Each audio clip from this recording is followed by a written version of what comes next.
U.S. Senate. Now the Atlanta Dream is joining Senator Warnock and at least 70 other businesses in the fight for our democracy, signing a letter calling on the Senate to pass the For the People Act. The letter reads in part, quote, "Let's be very clear. This is not a partisan issue.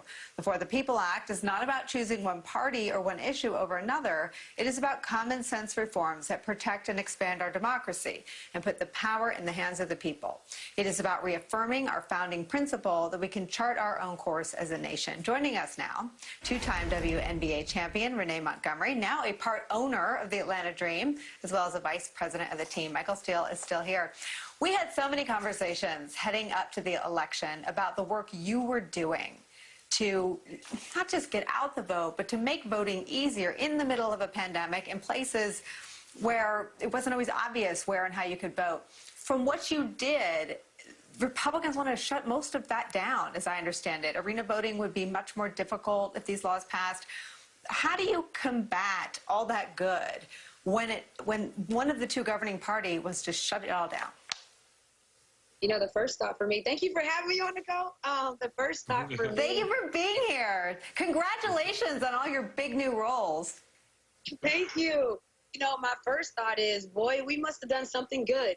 Because anytime you do something good, you make some big strides, people are going to come back and try to combat it. The thing about it is, anyone, when you're thinking about college voters, when you're thinking about young voting, a lot of times those voters aren't necessarily trying to think about one side or the other.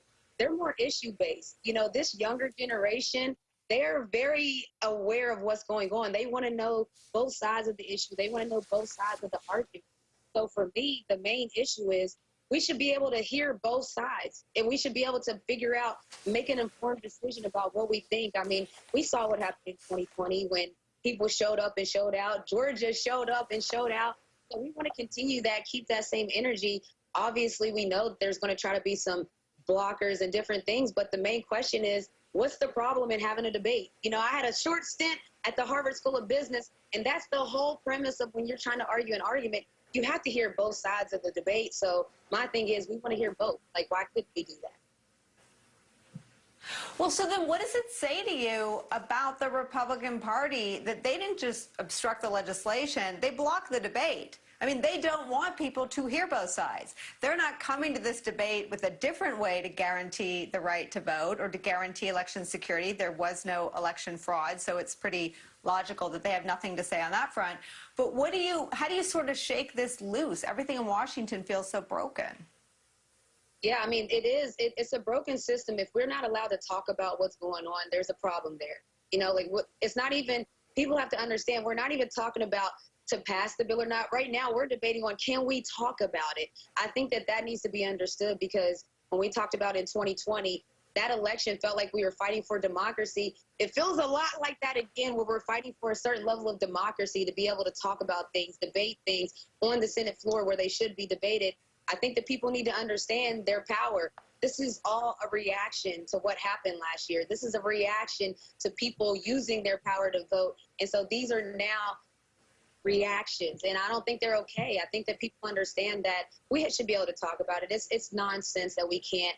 And to make any informed decision, you have to know both sides. And so we want to hear the other side as well as we understand. You have to go with what you know. If you don't hear both sides of it, what we know is that we had record turnout numbers. There was no voter fraud, no matter how many audits we want to do, that there was no voter fraud.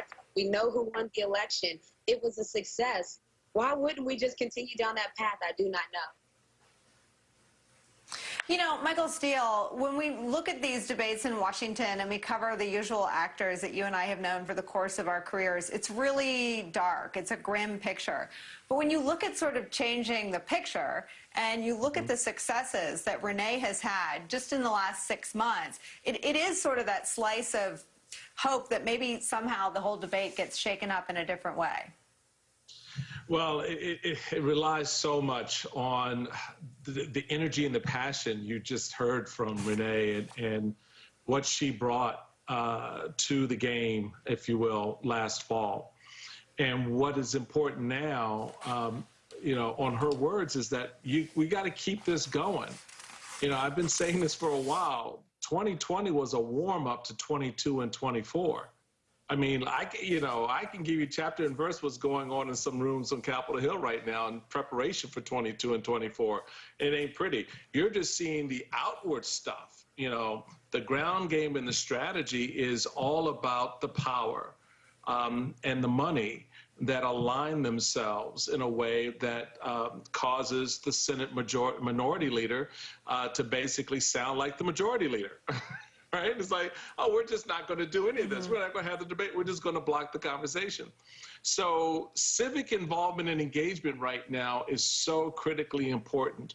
The members of the Congress and the Senate have to know that whatever vote they take on these pieces of legislation, voters will remember, and voters will hold them accountable for it.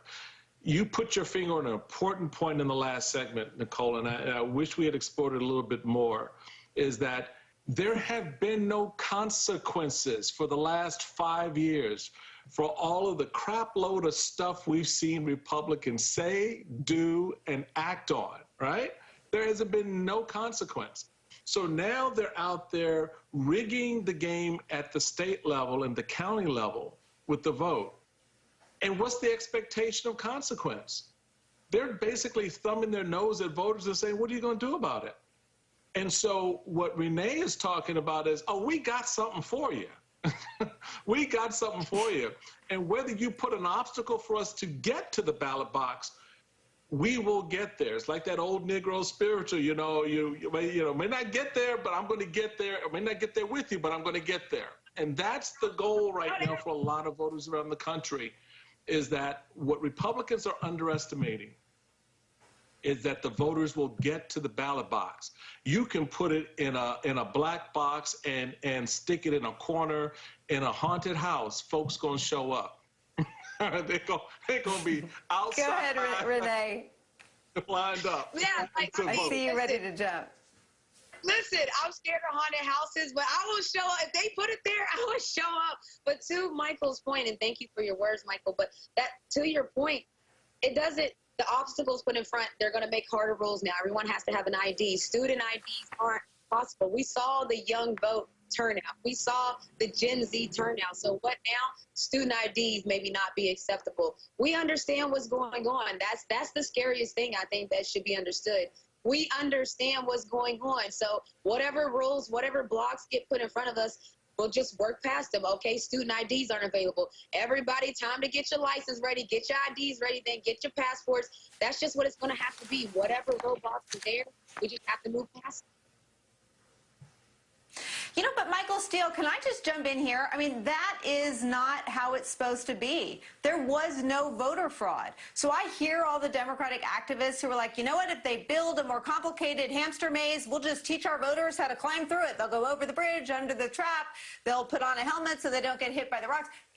There was no fraud. They are solving a problem that doesn't exist. And that seems to be at the heart of what is broken. No, you're absolutely right, Nicole. We know that. That's the essence of the big lie. We got that. But to Renee's point, the obstacle at this point is the play. It's not countermanding the big lie. We Americans are still, we figured that out. We know what that is. Now the strategy is, how do you prepare to overcome what's being put in front of you? We can have the lawyers do the legal thing to challenge in the courts. We can have the legislators try to, block and tackle legislatively. At the end of the day, what is going to be required is citizen activism. It's citizen action. And you have to have, when you go to the polls on Election Day, the names of every state legislator, every member of Congress, and every United States senator who stood in that proverbial doorway to block your entrance into that poll. And then remind them in that moment, we get the last say, not you.